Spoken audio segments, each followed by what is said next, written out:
Thinking Basketball Podcast. My name is Ben. Welcome back to another show. Cody, today we have some unfinished business because we were supposed to talk about this last week. Should we just tease it for another show? Should we talk about something else today and just push it back another show? No.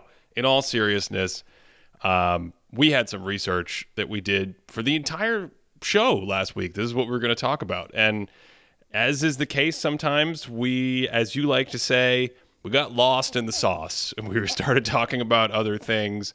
And we had a spirited debate about what it means to be an all-star. I don't know. Have you changed your mind at all after that conversation? This entire time that you were saying that we forgot to bring it up last time, I was racking my brain. I'm like, what did we talk about last time? What was the topic? But wow, I completely forgot about that. I have to say, Ben, that when I did go back and listen back, listen. Yes, I go back and listen sometimes. Always. I feel like I pick stuff up because in the moment, like you're not always 100% there. I was like, I see his point a little bit more. I don't know if I'm ready to switch sides. I'm definitely not ready for that. But I was like, I'm more open to what you're saying about things right now. I'm more open to your argument. I had the exact same experience. I was listening back and I was like, the only thing that I kind of took away that we didn't get to in the moment was that I think some people, I liked what you were saying about all NBA and all-star, but I feel like some people do, they flip them around, and some people are like, all NBA, you have to play 65 games to make my all-NBA team. So that's neither here nor there, but that was a fun discussion. Today, we're going to get to the actual thing we wanted to talk about.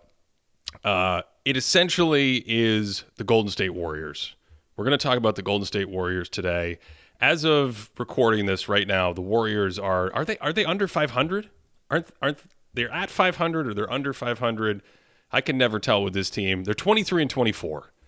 They've played 47 games. They're 23-24. They're in the 10th position in the West. They've been hovering around that play-in game position for what feels like the entire season. And I mean, what do you make of this team, Cody? Before we reveal our research, which connects to the Warriors, just what's your high-level takeaway right now? I find them to be one of the strangest teams in the NBA. Right. Like I was earlier on this in the season. There was this is actually the tweet that we were going to refer to. This is amazing how this all connects. There's a tweet that kind of led to our research, but I was under the impression that when Curry was out for a few games, I was like, this is it. Like, they're going to really struggle to ramp themselves up. They're going to be playing catch up the whole time. And then they didn't do so bad with Curry. Like, I think the on-off numbers were a little bit worse than what their record was at the time. But they also ultimately didn't crater. But even when they're at quote-unquote full strength, Klay's been playing, Curry's been playing, Draymond's been playing, they haven't been the world beaters that I expected. But also, when you look at granular detail and you look at some of the lineup stuff, you're like, actually, this team's pretty solid still. Yeah. So the deeper you look, the more layers of the onion that you peel away, it's just like, here's another mystery. Here's another mystery. They're just really a fascinating team this year. So they were a huge story last year and a fascinating team last year for obvious reasons, getting back together after being injured and sort of resuming a championship run, ultimately winning the championship. The team was healthy, and so you have this continuity of health from 2015 to 2022. They have not been defeated in the Western Conference playoffs. They have either won the championship or made the finals every year that they've been together and been healthy. So here we sit in 2023. And I think we're going to have a lot to say when we go back and analyze in a minute the fascinating things going on with this team. But they're in the 10th seed, man. They're in the 10th seed, and the teams are close together. But, Cody, let's say they get to, the 4th seed, which I'm not even sure it could happen, but, maybe that's a little optimistic. They get 46, 48 wins. They're 23-24. So to get 48 wins, they would have to finish 25-10, which feels like a serious stretch of basketball the way the teams are so competitive this year. That's just to get to 48 wins. How many teams do you think have won a title in the three-point era, that's since 1980, being the 4th seed? How many teams have won a title going into the tournament as the 4th seed? Like the fourth or worst seed, or like specifically? Yeah, fourth or worst, yeah. Okay. Well, before we do that, just really weird thing about the West is that the Warriors right now have 23 wins, like you said. The fourth seed in the West has 26 wins. So there's only 3 wins that separates them right now. So the West is also just, the whole Western Conference is really strange right now. That's New Orleans, right? New Orleans is still in the fourth? Yeah, they're still in the fourth, and they have the same amount of wins as the Clippers, who have 2 more losses than the Pelicans. Well, the really interesting thing to me is I think when the Pelicans are healthy, and Zion is supposed to come back in a few weeks from the hamstring, you would think with that kind of injury, nothing crazy can happen, knock on wood, but a couple more weeks, he's back on the court. Brandon Ingram is the question mark because he's been out for a long time with this toe injury. I get worried in today's day and age when there's like a mysterious, why aren't you coming back? There's been kind of some mixed reports about he should be okay to come back, but he's not feeling comfortable. But that's been going on for a long time. I think I saw that report first about a month ago. That's a very long time. He also had a concussion earlier in the year. I don't know if that's playing into it at all. But I think there's an asterisk to be mentioned with New Orleans because I think if they are healthy, even with just a 3-game lead, I think it would be tough to catch. Like that's a quality team. Like they can bang out a 50-win season if they're healthy. So, okay, we got sidetracked there. Did you have more to say, or were we going to do the trivia question about how many teams have won a title as the 4 seed or lower since 1980? Fourth since 1980. So like off the top of my head, just like the what is it, the 95 Rockets? I feel like it's the first team that comes to mind. I think they were the 6th seed, maybe, won the championship. Man, it's really tough to recall everyone's seeds. I'm going to say, if that's one that I can just think of off the top of my head, let's say like, can I say like 5? Is 5 a good guess? The answer is 1. Oh, it is just the 1995 Houston Rockets. That's the answer. Wow, they're the only one that was the 4th seed or worse and won the title. Isn't that unbelievable? They're the only team that was seeded 4th or lower and won a title since 1980, which is 43 championships. So every other championship since 1980, the team has been seeded 1, 2, or 3. Now, part 2 of the trivia question, how many teams since 1980 have been the 3 seed and won the title? Okay. How many teams since 1980 have been the 3 seed and won the title? And of course, the interesting thing in basketball, the way it's set up, is a couple years in the 80s, the bracket wasn't a 16-team bracket, 8 in each conference. But for most of the time, we're talking about a 16-team bracket, which means if you are the 3 seed in this conversation, you potentially have to play the 2 without home court advantage, maybe the 1 without home court advantage, and then the winner of the other conference, again, possibly without home court advantage. So how many times has the 3 seed won the title? Wow. Okay, so if it's 1 for 4 or fewer. Mm-hmm. I think off the top of it, the Bucks in 21, I think. The Bucks are one of the seed. Yes, the Bucks did it in 2021. So we're at least 2. We're at least at 2. I'm trying to run through people really quick. I feel like the 2006 Heat may have been like a 3 seed. Amazingly, they were not, but keep going. Wow. Yeah. Okay. Man, this is really tough on the spot. 2011 Mavericks? I think they were a 3 seed? Nope. They were also... No way! Actually, let me just double check that because they might have been tied with the 2 seed and then not had the home court advantage. That is possible. So I should say for our research, we did not make distinctions between ties like that. Cody, what we're looking for here, third best record in your own conference, has only happened 3 times. No way. The 2021 Bucks are 1. The 2022 Warriors are the second one, and the 2007 Spurs.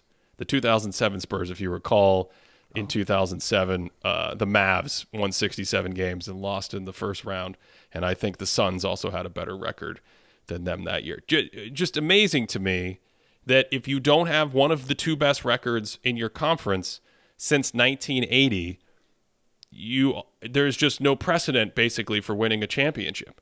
90% of the championships in the 3-point era have come from a team with the first or second best record in the conference. And that's not to say that it can't happen, right? We've just seen the last 2 years the 3 seed win it. But this really jumped out to me and kind of blew my mind. It was inspired by our friend Krishna Narsu, who does a lot of stuff for B-Ball Index. He has a tweet talking about how in like the last 20 years, if you don't have one of the 3 or 4 best overall records in the league, that it just these teams aren't winning championships. So Cody, last part of this, if we look at overall record in the NBA since 1980, how many teams? The Warriors are the 10th seed in the West, so they're not even close to having a top 5 overall record. But how many championships do you think came from a team that didn't have a top 4 overall record in the entire league? In the entire league, yeah. Oh my God! So we had 3. It's got to be more than 3. I'm gonna go back and sit comfortably at 5. 5 seems like a nice little number. Phenomenal guess. The answer is 4. We talked about the Rockets in 1995. They had the 10th best record in the league. There was one team that had the 7th best record in the league. There was one team that had the 6th best record in the league. That was the 2004 Pistons, and they were a team that obviously changed a ton after the trade deadline. The 2006 Heat that you mentioned had the 5th best record in the league. Couple teams, the 2011 Mavs and the 2012 Heat, had the 4th best record in the league.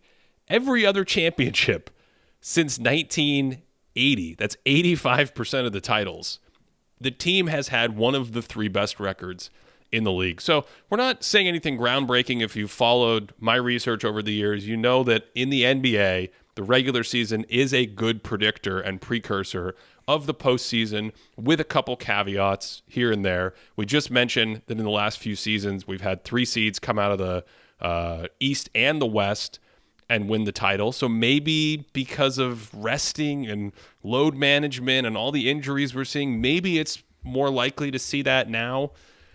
But man, I'm going to be really concerned if you can't even be a top 4 or 5 seed in your conference, regardless of what your pedigree is. I wonder, I like what you said about the resting and whatever else, because I feel like I hear it's talked about all the time. The regular season doesn't matter. People don't like watching the regular season because people aren't trying. People are sitting and resting. But clearly, there seems to be some kind of correlation between regular season success and playoff success. And that's interesting to me, because I feel like you would look at more SRS type numbers from Basketball Reference, where you're looking at the strength of schedule, you're seeing net rating and stuff like that. And I feel like I would look at that as a predictor a lot more than the actual record and placement in the standings. But I wonder if there's a weird self-fulfilling prophecy kind of thing going on here, where people talk about the regular season not mattering as much, so you kind of don't treat it like it matters as much, and all of a sudden it stops mattering as much. I don't know. I think that's a really interesting trend. And I guess I would ask, we went into our little foray into historical stuff in the past summer and whatever else. What do you think about the 80s and 90s specifically made it so the first or second seed almost always won in the finals? My guess there is it's just a function of the dynasties and kind of, we didn't really have free agency until 1989. So if your Celtics and your Lakers and to some degree your 76ers are put together, you have a lot of continuity on those teams.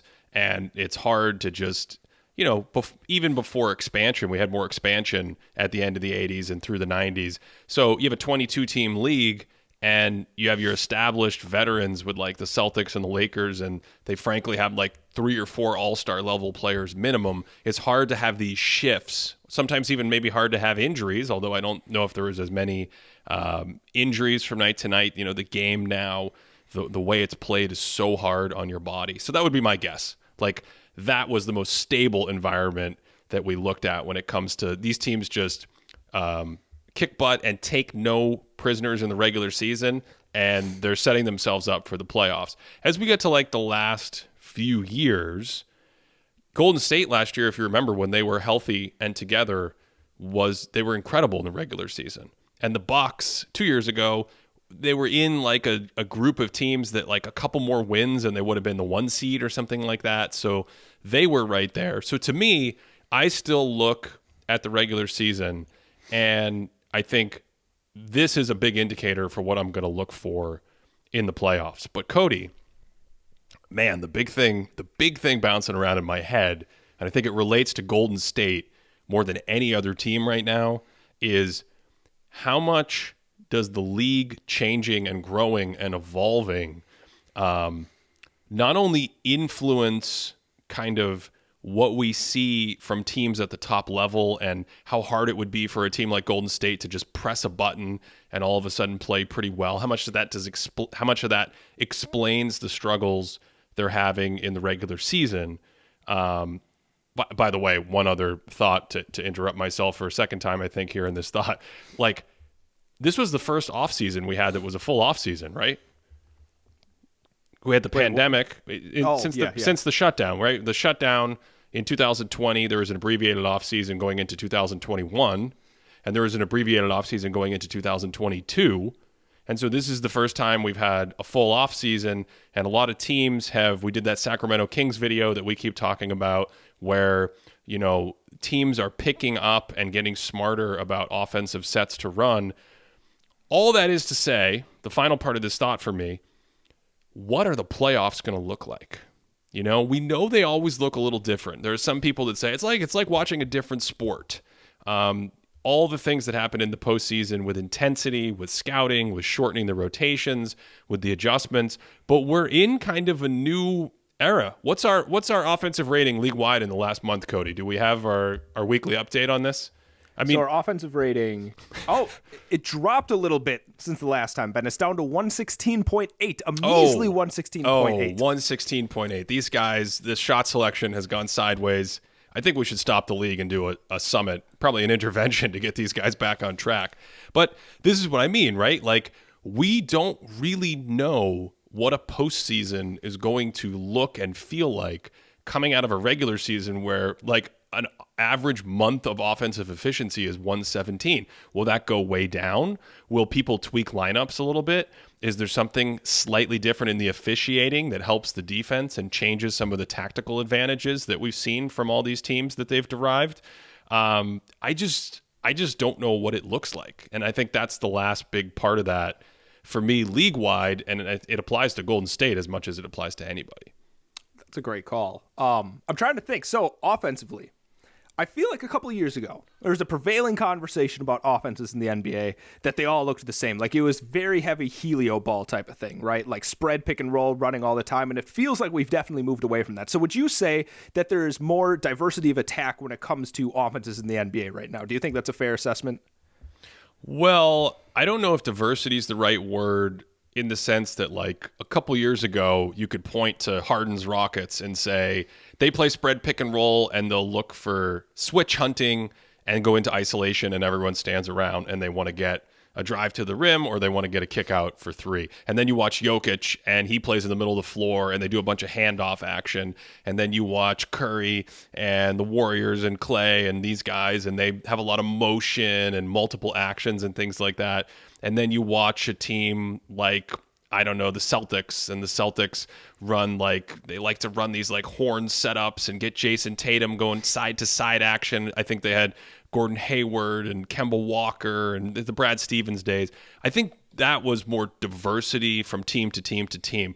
What I feel like I'm seeing this year is everyone's just kind of pulled from the latest, like, all right, how does this set work? How do we reset with a dribble handoff and a screen and a dribble handoff? And how do we change sides and use a step-up screen perfectly? All the things we've talked about all year on this show and in videos.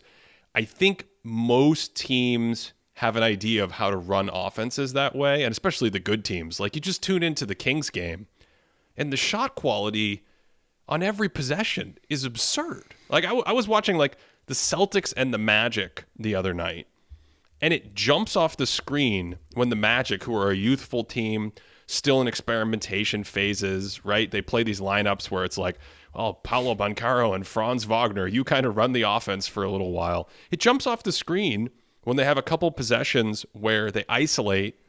The first action, whether it's an isolation or a basic pick and roll, gets shut down. The ball gets reset. And then, like, they isolate again. And they get like a step back contested shot. You just don't see that as much. You turn on a game from 2005, that's what all the shots look like.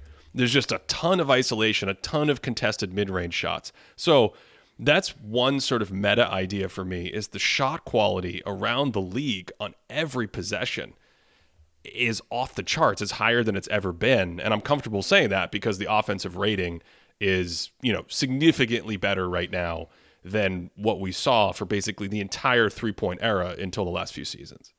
Quick sidebar, but we got to revisit the Magic at some point because they're still just a delight to watch. And Markelle Fultz is looking like he's running around blocking shots and being defensive. And Paolo Banchero might have been that Celtics game. He threw this dime from the top of the key, like behind a couple. And I was like, oh my good God, this team is just awesome. So that before they're irrelevant for the season, we should talk about them again. But anyway, what I wanted to say is I think the main thing that's going to be interesting when it comes to the playoffs is, like you said, every team seems to have all of these counters baked in. They have the knowing how to play versus like, here's the couple of sets that we run all the time.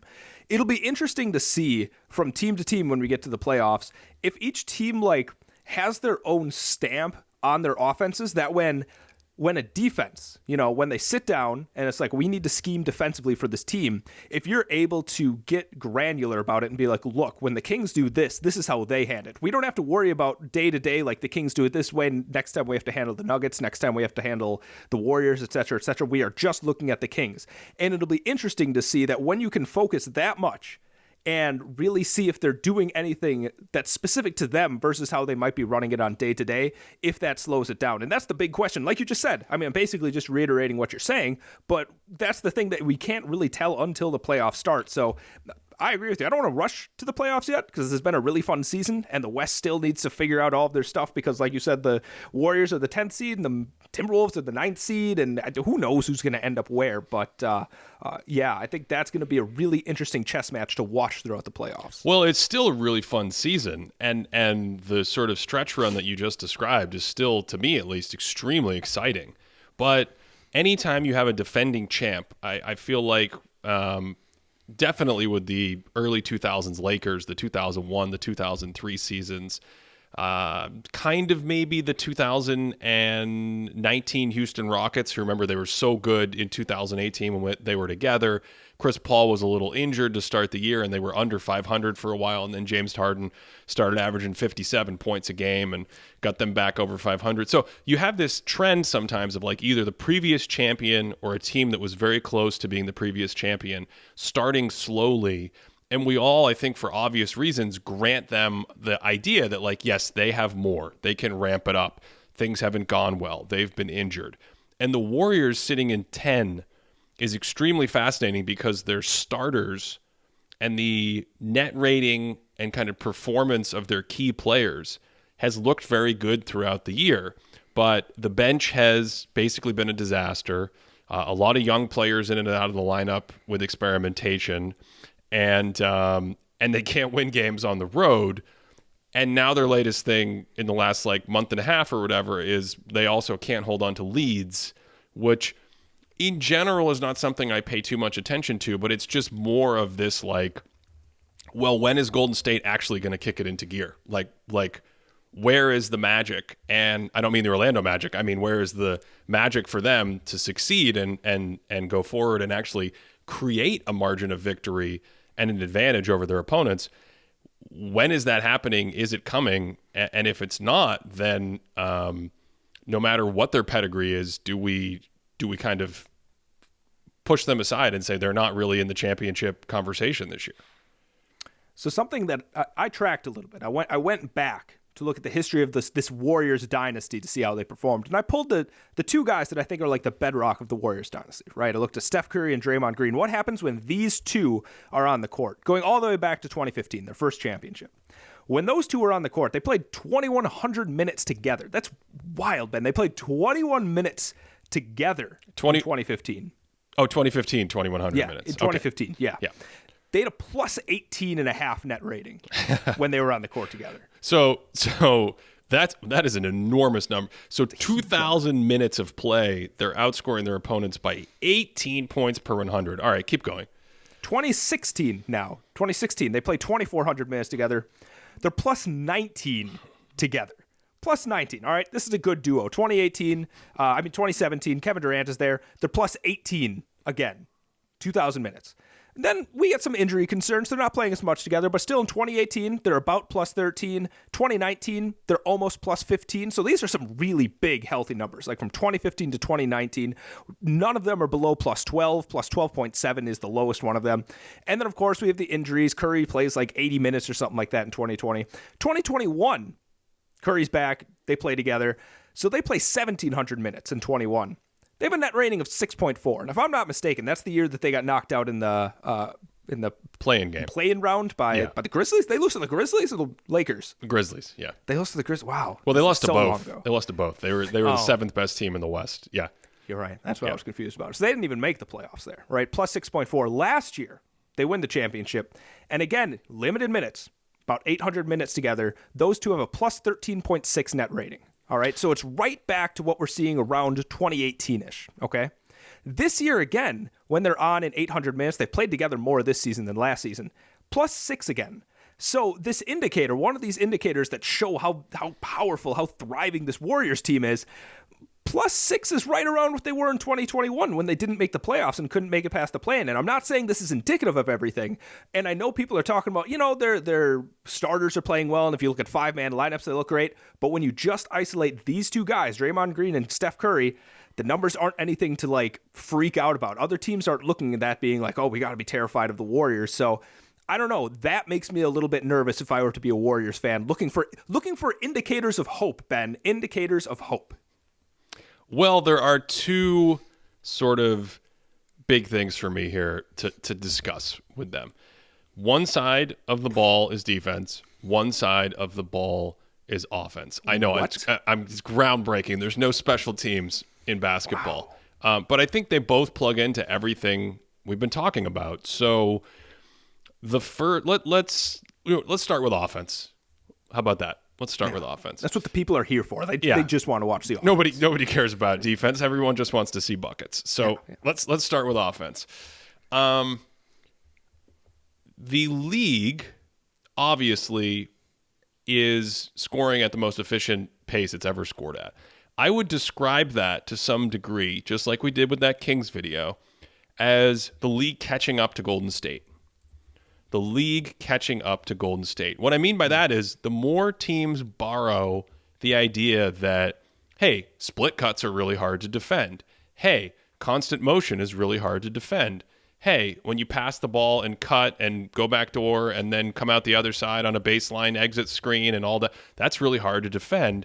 And if we empower players to kind of play and move and shoot and handle the ball on the run, the Kevin Huerter is Klay Thompson, if you will, but also, by the way, Kevin Huerter is probably a better passer and ball handler and things like that. The more you put those guys out on the court, right, the more that's what populates your lineup, the better you're going to be offensively. And if Golden State is running the exact same sets that they've been running with the exact same type of shooters, it's one of those things where, like, the Warriors lead over the league.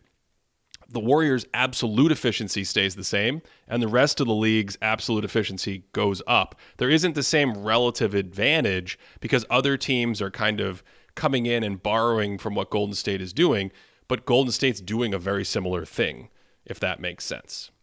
First of all, do you buy that before I throw some data at you? Well, in a nutshell, you're saying that the light years ahead comment was actually pretty true when it came to their offense a few years ago. Like, their offense was light years ahead, but now, there's a wormhole that appeared and the league is right there with them. They caught up when it comes to the actual on-court strategy that they're using, right? To a degree, yes, that's what I'm talking about. It's not as we mentioned, there's a lot of other things going on. There's the dribble handoff actions and 3-man games and using all the Mike D'Antoni concepts and pistol, and then the last video we did where you've got all the backdoor cutting and all these triggers, the 45 cuts and baseline. There's just a lot more movement going on and a lot more action versus like stationary stuff, spread pick and roll, and I think that has brought everyone up to speed. Let me throw a number at you. In 2018, the Warriors' offensive rating with Steph Curry on the court was 123. 2018. And that was the best in the league. Curry had the best on-court offensive rating in the league in 2016, 2018, 2019, and he was top 5 in 2017. What a slacker. But this season, he is only in the 84th percentile. I say only, right? So keep in mind that Golden State still has had a good offense with him on the court. They still had those positive offensive indicators that we talked about. You just said Draymond and Curry together are +6. That's not really bad per se. It's just not in that championship dominant vein that you mentioned earlier. And so this year in 2023, that 84th percentile, Cody, is 118. So from an absolute perspective, 5 years ago, the Warriors were 5 points more efficient with Steph Curry on the court than they are today.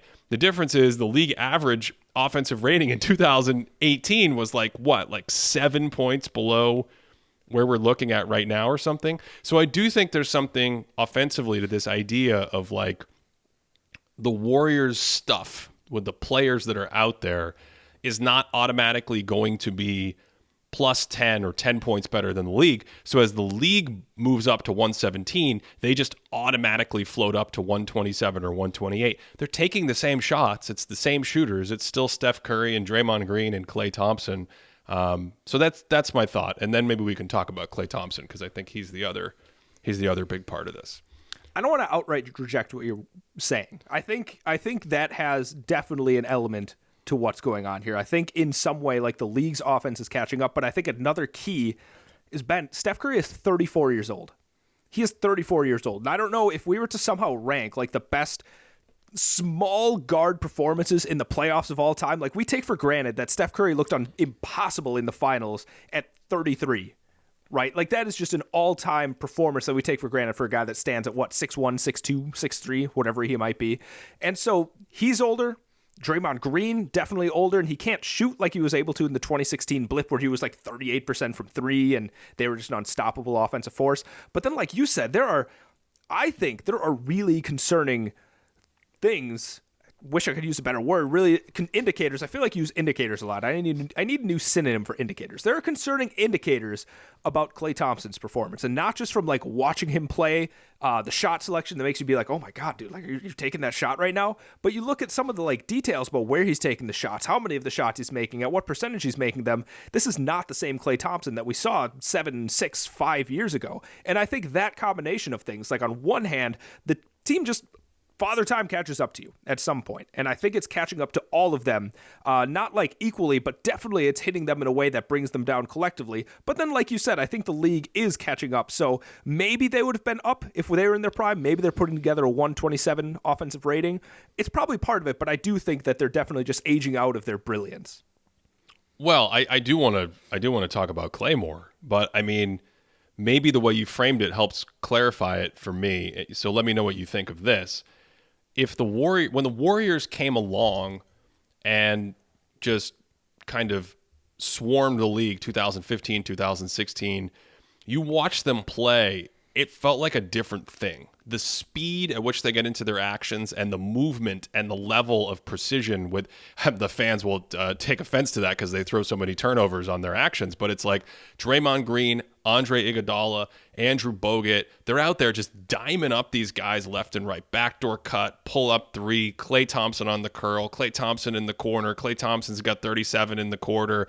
You know, outside of the finals, Harrison Barnes is spotting up and making threes. It was a lot. It felt like an avalanche compared to watching other teams. If you took that same offense now, the exact same offense, and you put it in the league, even with those guys in their prime, it wouldn't look that different than these other top offenses that we're seeing. And that's kind of the mental clarity for me to hammer home this point where it's like there's an absolute efficiency to offenses in basketball.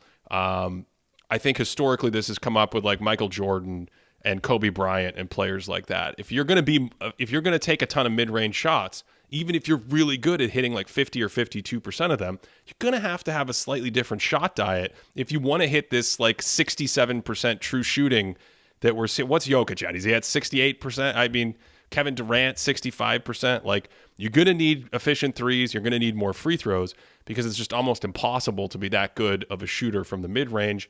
Shaquille O'Neal is another classic example, Cody, where if half his free throws are at 50% or 55%, that's 55% true shooting. A 55% free throw is the exact same thing as 55% true shooting. So you have to get, if you're Shaq, you got to be up at like 67 to 70% on your field goals if you want to actually rise with the rest of the league. And I think that's a little of what's going on here. So you point out all of these all-time greats when it comes to, you can't have like a mid-range shot diet, Shaq's free throw percentage, but we're talking about Steph Curry here.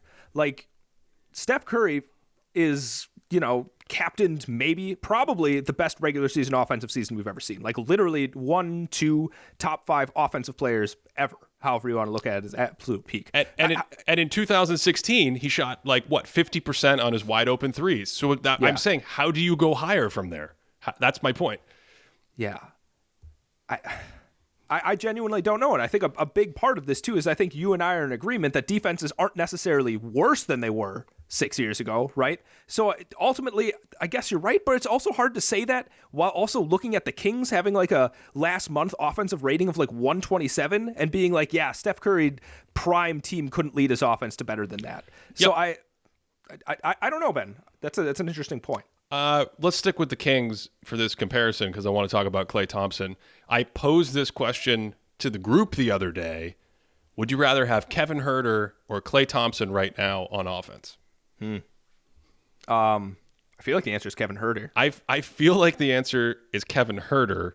And whether that's ultimately the right answer at the end of a playoff run or something like that isn't even really important to make the point, which is that you either have to think about it or, from what I've seen during the regular season, I'm taking Kevin Huerter, and therefore it's like, yes, we can turn our noses up all we want at some of the other teams that are near the league in the top of offensive efficiency, but the Kings offense has a blazing fast point guard who's improved his shot.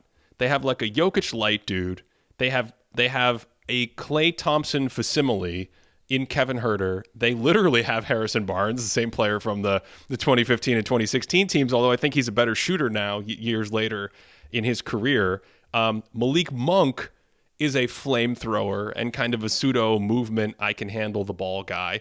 There's a lot of talent that actually fits in that mold. When you go to Golden State, do they have the same level of offensive talent anymore relative to the other top teams in the league? Because yes, you have Curry. And I would say after that, who are your next two offensive players? Is it Jordan Poole and Klay Thompson?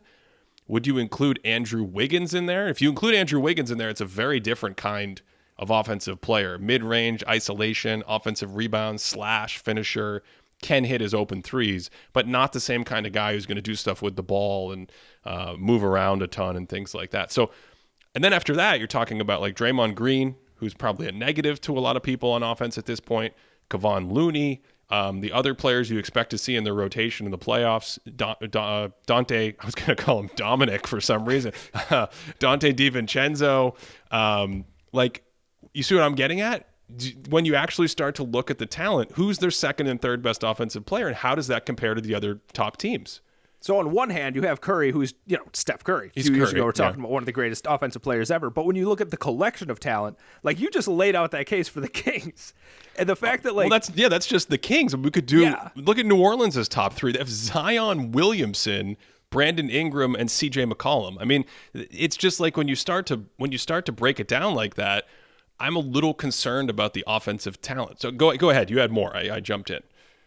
Yeah, I was just saying when you have Malik Monk coming off the bench for them, like I think the facsimile for the Warriors is they want Jordan Poole to be the Malik Monk type, but then everyone that's in between, they don't seem to have the same kind of creation stuff. Like Draymond Green could do his keeper drives and dunks and things like that. And he's of course a passing genius, but offensively he's not in the same realm as Sabonis right now. And like we said, Kevin Huerter's probably better than Klay Thompson, Steph Curry, but De'Aaron Fox is, yeah, I don't know, Ben. I think I don't necessarily think I would say the league has caught up to the Warriors. I still just feel like that the Warriors have kind of regressed to the point, while the league is rising up, like I said, that they've all kind of, ended up together. But I don't know. What do you think about that?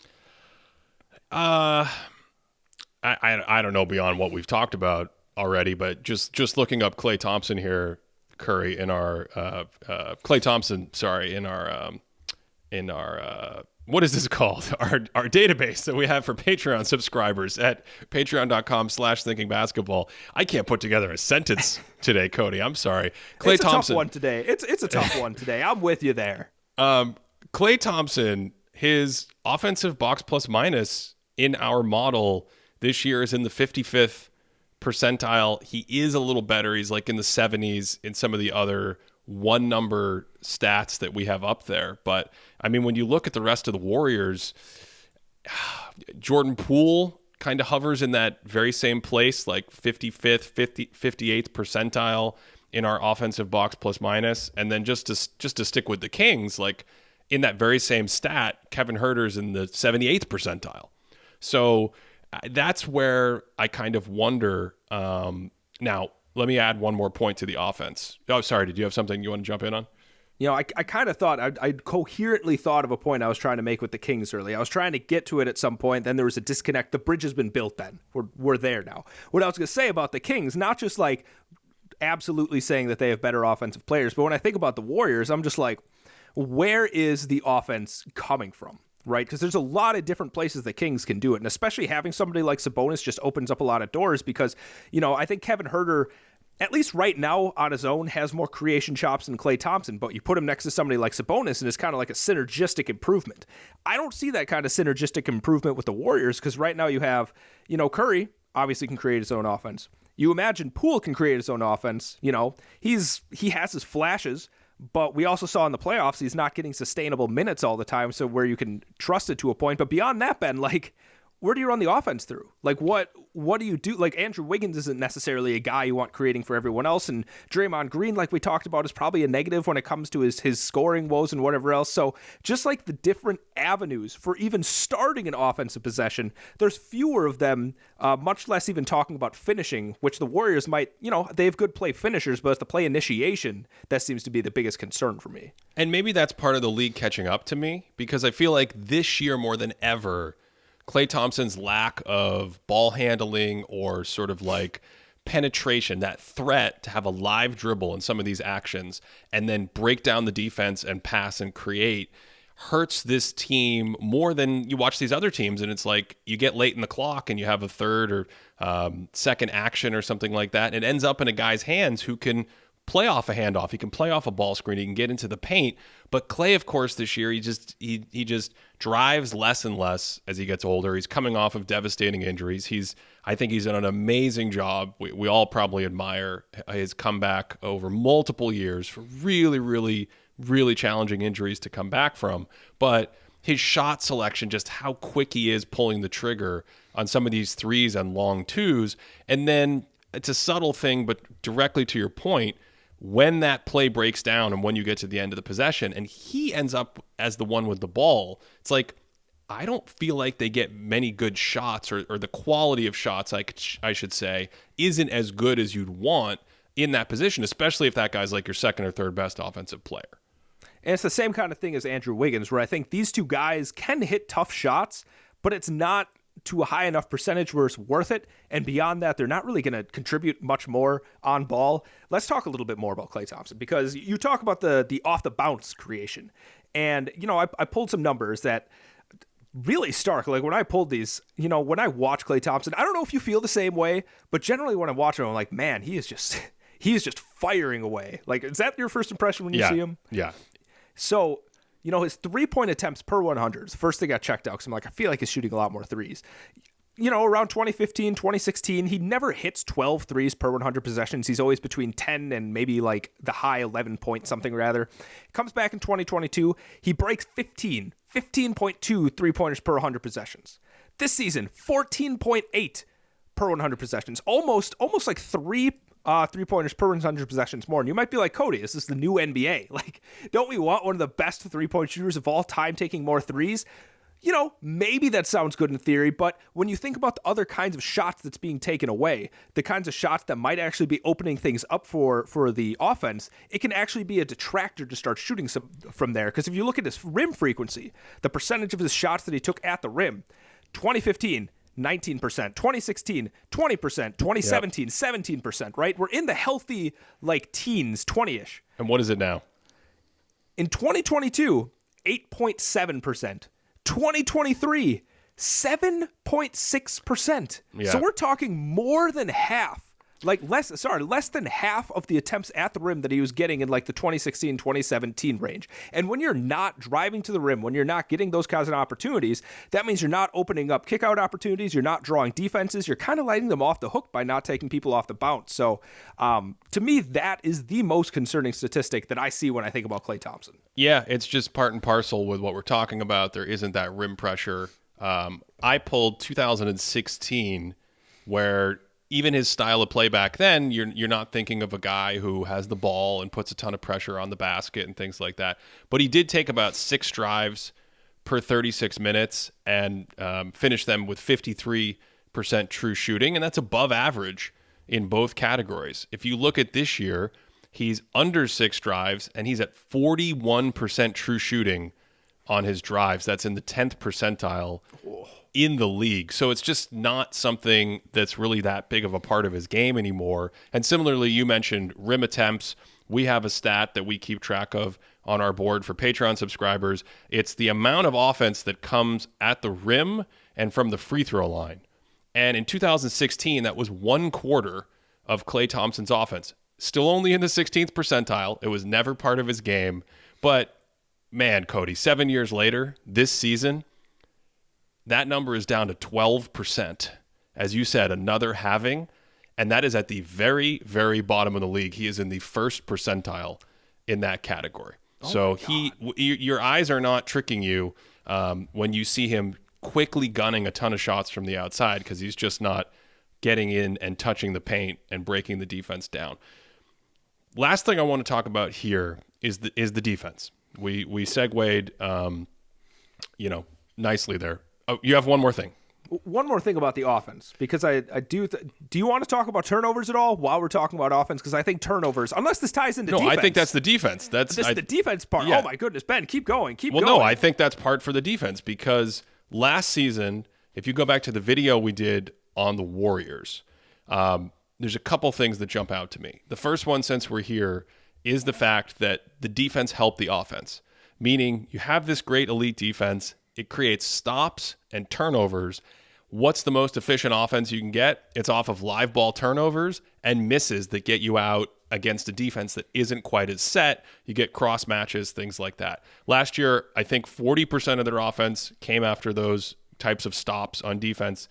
This year, it's 38%. So you go from like top of the league to kind of middle of the league or something. And it's just that each one of those possessions is being traded in for a half-court possession against a set defense, that kind of thing, because your defense gets scored on. So I think that's the turnover part. Do you have other stuff to say on the turnover part before we go to more defense?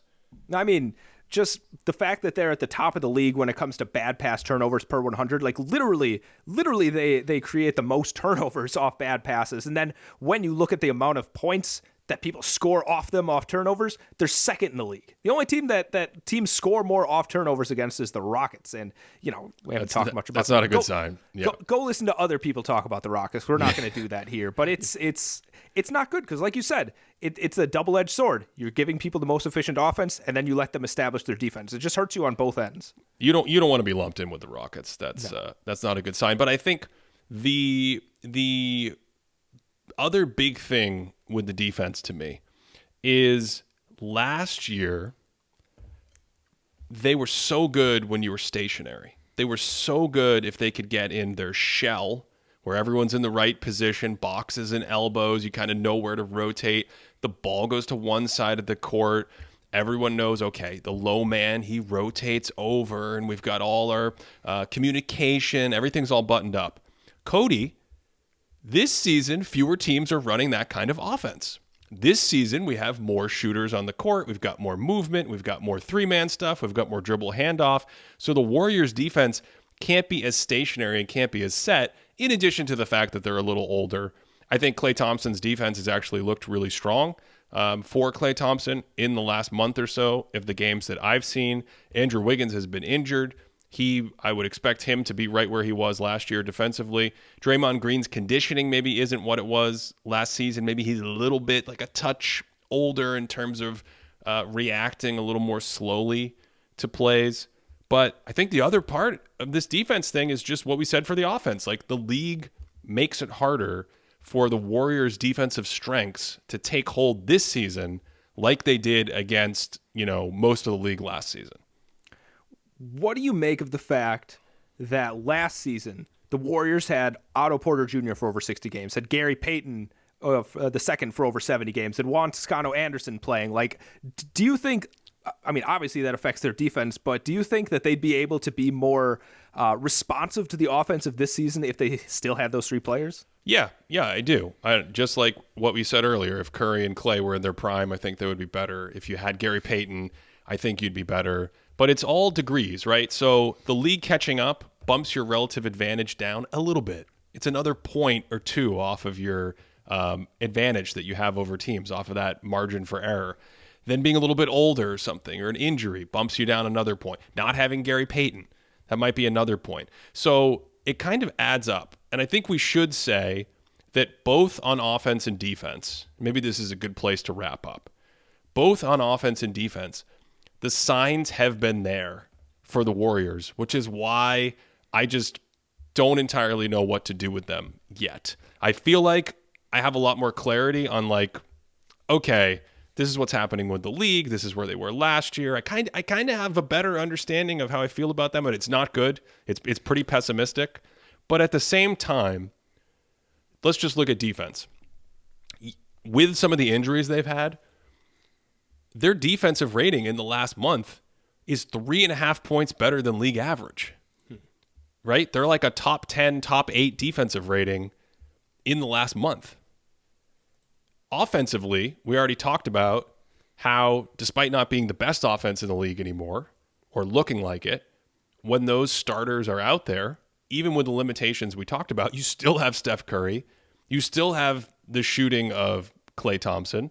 You still have Jordan Poole. You still have the passing of Draymond Green. You still have the system that they're running.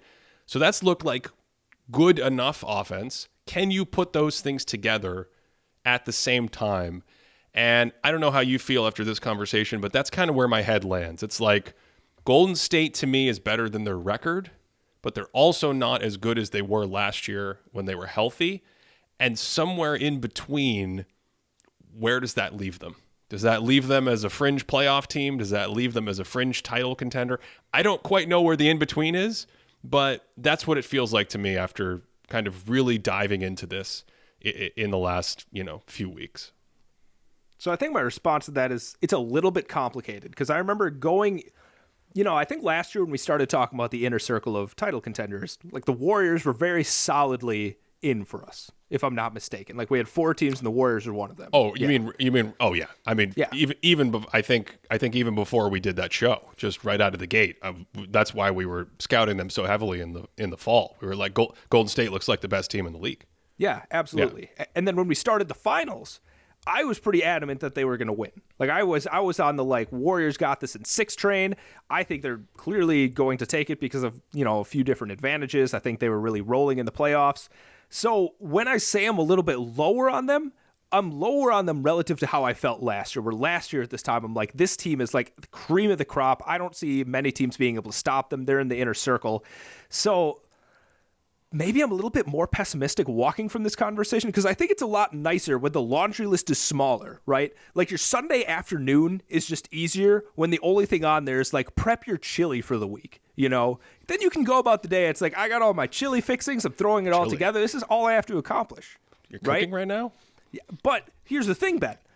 That chili's a lot more insurmountable if you also have laundry on there. If you also have to snow blow. Sorry for anyone that's on the coast that don't know what snow is, but that's also something you have to have on your Sunday laundry list. You got to go get groceries. When it gets really long, it becomes a lot more tougher, and that's kind of how I feel about the Warriors, where it's not like one magic fix where it's like, we're going to tweak this one thing and they're going to be back in that inner circle. I feel like there's too many levers that need to be pulled and improved to get them to where they need to be, where I'm ultimately pessimistic at this point, but that mostly just means I don't see them as an inner circle title favorite right now. Can you do everyone a great solid, and can you tweet out, you know what I'm going to ask, can you tweet out the picture of you snow blowing in like 8 feet of walled snow that you sent all of? Can you do that? The one where I have literal icicles like growing on my beard. That's my favorite. Yeah. Yeah, that was a special time. A special time for going through it. It felt like the Warriors, right? Like you're pushing through the 8 inches of snow and you're like, I guess I can handle this, but all it takes is just I got to grit it out and make this happen. And we'll see if the Warriors are able to do that. I hope for those listening that this has helped provide some food for thought, or maybe some clarity, or maybe more confusion. I don't know what's happened, because for me, it's provided a little more clarity, where like 2 weeks ago, I've just been staring at the standings all year. And sometimes I print out the standings and I put them on the wall and I just look at them. They're like a beautiful painting. They should be in the Tate Modern Museum in London. They're spectacular. And I just every day it's like 10th Warriors 500, 500, 500. And I'm like, well, I feel like a run is coming, but now we're 47 games into the season. What can the run look like? How good is it going to be? So for me, there's a little bit more clarity in understanding why they might not have the same advantage they had over the league last year, why they might be better than their record, but also not good enough to be an inner circle title contender. And yet I still come away from this conversation with like, check back with me in a month. I still want to see, check back with me in a month, March or something. I still want to see what it looks like when they're all healthy and they're just going all out and potentially have made a run, and what that run looks like. Is it against teams who are rebuilding and tanking and, or do they start playing higher quality teams really, really competitively? That's always a big indicator. So I don't know. That's where I'm at on this one. Do you want to end by teasing who your inner circle is right now? My inner circle title contenders? Yeah, just, vibe check right now at late January. Who would you say is your inner circle? Oh, boy. Inner circle title contenders. I guess the Celtics. Yeah. Have to be there. I guess can I have, how many teams can I have? Can I have as many as I want? Yeah.